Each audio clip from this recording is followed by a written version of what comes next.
You know, to be honest, I like beefs. I mean, I like the back and forth on wax. The sport yeah, of it. As long as it stay on wax. Yeah. You know, the minute it goes to the streets or gets physical, then that's just simple crime. That has nothing to do with music. So if we keep it to the sport, what do you think about the Drake and Kendrick beef in the back and forth? It's fun. Doesn't it make it exciting? Yeah, it is. Yeah, exactly. When people were saying rap was boring and it wasn't really nothing that was, moving the needle.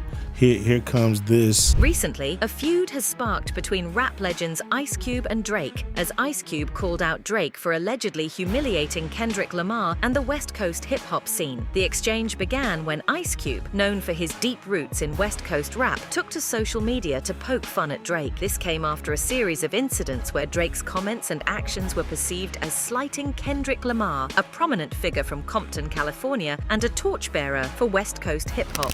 Ice Cube, never one to shy away from defending his turf, made light of the situation, turning it into a moment of camaraderie rather than conflict. Did you at all just look back or just look at what Kendrick had created in the sense of what he did with that beef? He took it to another level where he created unity with it, which I thought was, I was at that concert on Juneteenth, and I thought, man, there are people on this stage that are united that would never have been united before. Yeah, it reminded me of, when Mike Conception did All in the Same Gang back in the day, when there was the gang truce, in '92 after the LA riots.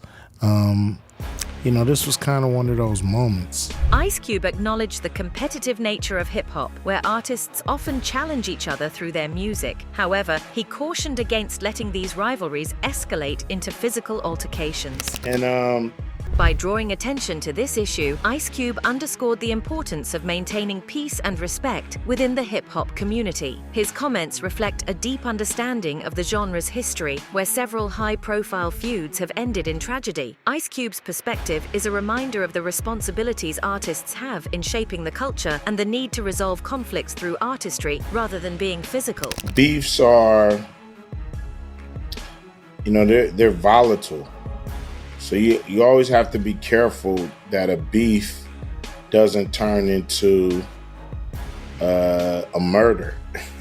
Back in the day, you do a diss record, but it would stay kind of somewhat in the hip hop community. Now, it's all over the world, all walks of life, know what's going on. And, some people can't really take that kind of humiliation. I don't really like seeing rappers beef. I don't think it's necessary to have a great career, but it happens. Hey, it's part of the game. And I think when you're in a beef, you can't really hold back. It's like being in a fight. You can't really half punch. You got to go all the way. His words serve as both a cautionary note and a call to uphold the integrity of hip-hop, ensuring that competitive spirit does not cross into harmful territory. Whatever's coming. But it's interesting, to me, it always pumps energy into the music because it takes it back to the essence. And so, as long as it don't get violent, it's fun. The minute it get violent, it ain't rap no more.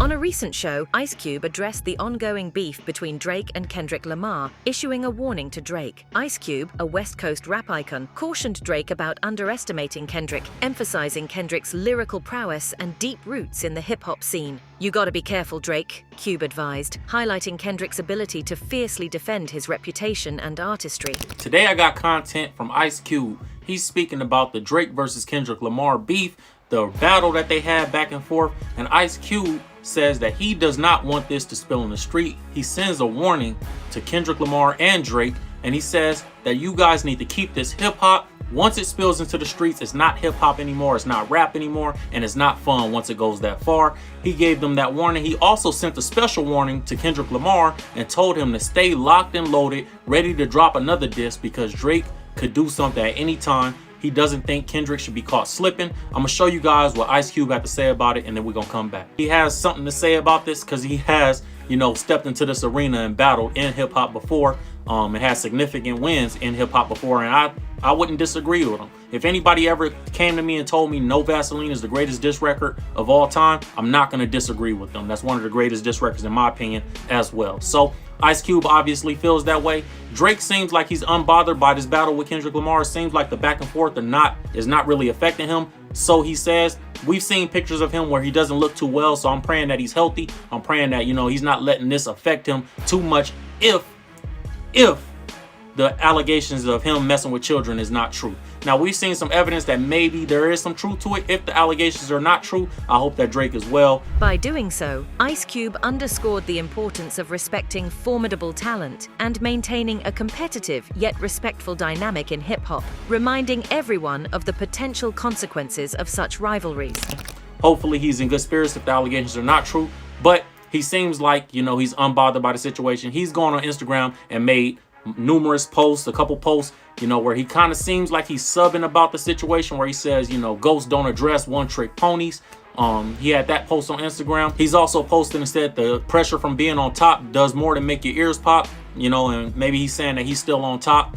I don't know, but it seems like he's trying to remain unbothered by the situation and seem like it doesn't affect him at all and that he's moving on with his life. We saw him pop out at the all-white party that Michael Rubin had. So maybe it's not affecting him as much as we think. I believe that it is affecting him. I think this is weighing heavy on his heart because hip-hop is such a big thing in Drake's life. We don't see him with his family. We don't see him with a woman. We don't see him with nothing else. It's always rap, rap, rap. He drops albums almost every year. The beef between Drake and Kendrick Lamar has its roots in the competitive nature of hip-hop, where lyrical prowess and authenticity are paramount. Kendrick Lamar Duckworth and Aubrey Drake Graham have disliked each other for a decade now. So we'll start with the Drake and J. Cole song, First Person Shooter, where J. Cole says he, Kendrick, and Drake are the big three of rap music. Now Kendrick responds and says there is no big three, it's just big me, to which J. Cole drops a diss of his own and apologizes 3 days after its release. Y'all love Kendrick Lamar, correct?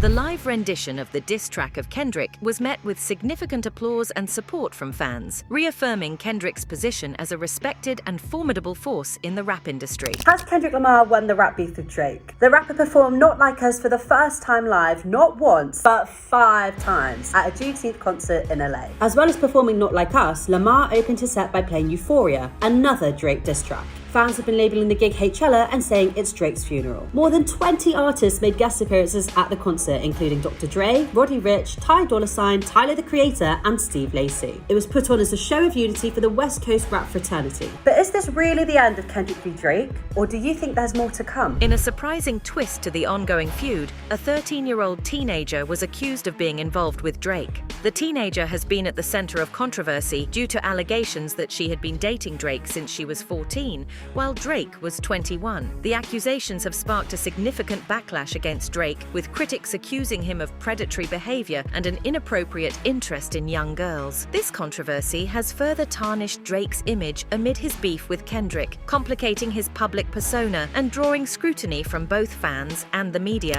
Millie Bobby Brown at 20 is one of the highest paid actresses in the world, making $5 million per movie, but she still had some bumps in her past and she is dealing with something pretty degrading she was named in. Millie Bobby Brown has been sexualized since she was a kid, where when she was 13 years old, W Magazine put her in their list for sexiest actresses. 6 months before Millie Bobby Brown turned 18, there was a subreddit made as a countdown clock for her 18th birthday, saying the goal would be to find nudes of her and post them online when she turned 18. While those were undeniably creepy things, one of the more debated things was Millie Bobby Brown's relationship with Drake when she was 14 years old and he was 31. That's because many people found it creepy Millie Bobby Brown was saying in interviews that she talked to Drake every day on the phone and also would text him about boys regularly. The reason people were freaked out was because there were rumors at the time Drake was dating model Bella Harris, who was 18 years old, but he knew her since she was 13, and many accused him of having a track record of grooming. Because of this, Kendrick Lamar came out against Drake, not naming Millie Bobby Brown, but alluding to her, saying Drake likes teenagers. So because of that, in Drake's new song, he says he's only effing with Whitney's and not Millie Bobby Brown's, and he never looked twice at a teenager. It's just a weird thing to bring up 6 years later, and with that, I'm Charles Pearl. Subscribe to learn something. In the ongoing feud between Drake and Kendrick Lamar, public sentiment appears to favor Kendrick. Many fans feel a stronger connection to Kendrick's authenticity and lyrical depth, while Drake faces criticism for perceived inauthenticity and reliance on mainstream appeal. Do people hate Drake more than they actually like Kendrick's music? I think they hate Drake more. I know because Kendrick had his own cult of fans, though. Don't get it twisted. Where did these people come from? I mean, you got the real smart kids out there that tells you to listen to his track like 17 times so you can understand the first verse. You understand? You got those guys. Ice Cube, weighing in on the Drake-Kendrick beef, noted that the rivalry could become overtly hostile if Drake decides to escalate it. I'm like you. I'm sitting back watching the show. I don't know where it's gonna go. Could it be over? Only if Drake wanted to be over. I mean, you know, he a heavyweight, so Right. losing a fight is not the end of the world. Right. Right. You know what I'm saying? As long as you're down to get down. Not Like Us is a hit. I don't care what you rapping about, to be honest. It's banging. You know, it's like nuclear fallout. Yeah, man. And we haven't seen it on that level before. You know, we've seen disses go back and forth, Right. but not that quick. Cube, with his deep understanding of hip-hop culture, pointed out that while competition is natural, it's up to the artists involved to keep it from crossing into destructive territory. When they talk about like Kendrick like bringing the hood together and all that shit, I mean, these fools were like, you know, bangers were like all together, like for the video, people getting together. It's brought the city together. I'll say as a caveat to that though, it's really the Mexican fools who be banging, and they don't give a fuck about no Kendrick Lamar, bro. Like they're listening to like fucking crazy Narcos music and shit, bro. Like yeah, Really? Yeah, bro. Like they ain't listening to that shit. During a live call, battle rappers Mook and Twerk expressed their belief that Kendrick Lamar would come out on top in his beef with Drake. The Drake and Kendrick shit. I feel like honest opinion, I feel like if Drake would have dropped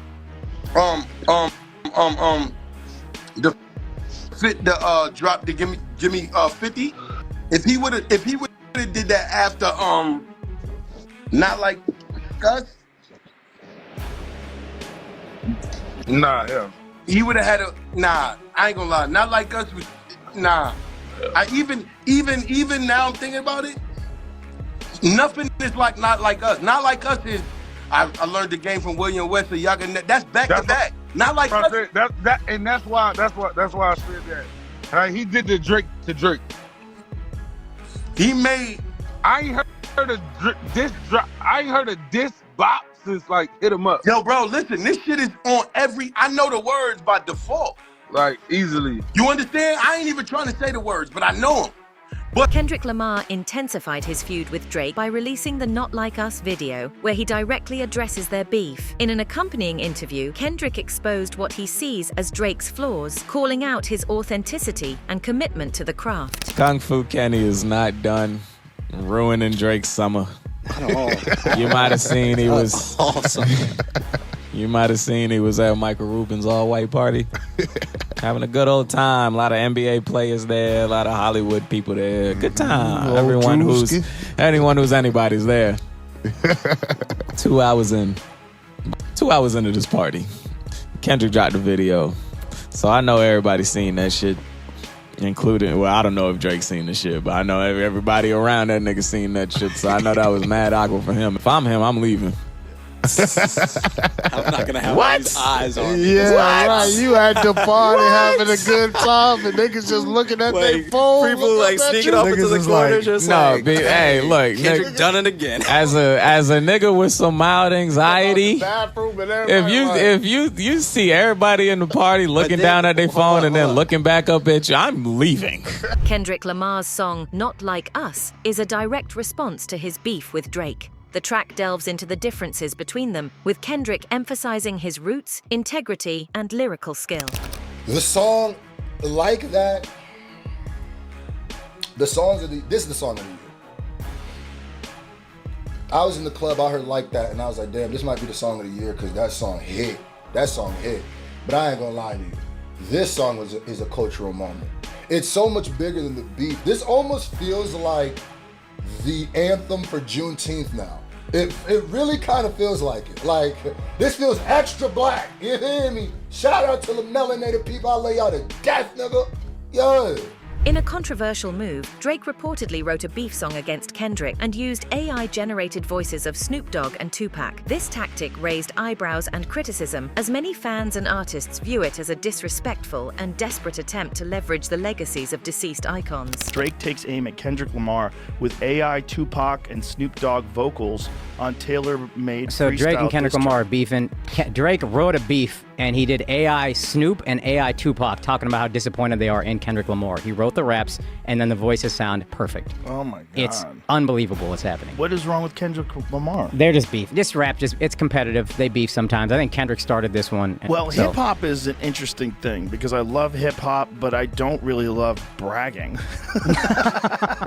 Nitty, another prominent figure in the rap community, weighed in on the Drake-Kendrick beef. He suggested that Drake's approach might be ineffective against Kendrick's raw talent and authenticity. Nitty's comments align with a broader sentiment in the hip-hop community that favors Kendrick's approach to the feud. Yeah, what was that for you? What was that like being a battle rapper, seeing like this? I mean, look, we haven't had a great battle.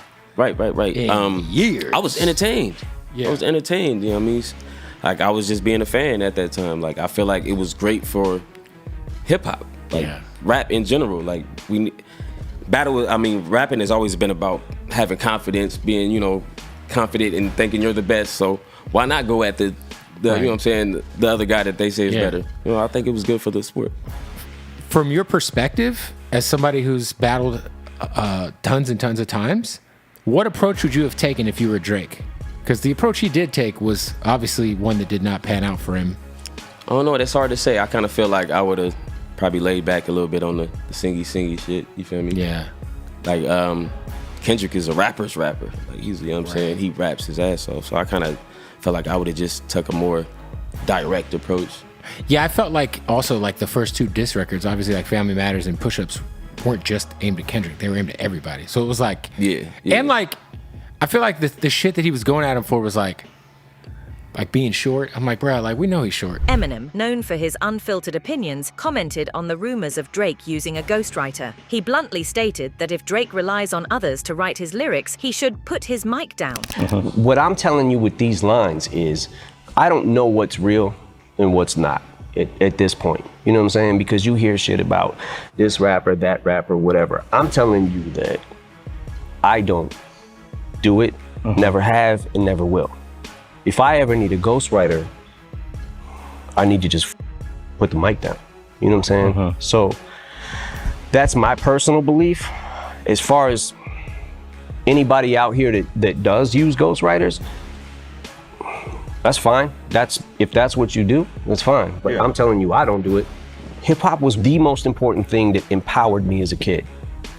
It made me feel, I have a line where I say it made me feel tough when I wasn't. When I was a scrawny little kid, growing up on 8 Mile, walking up the block, put headphones on, and it made me feel powerful.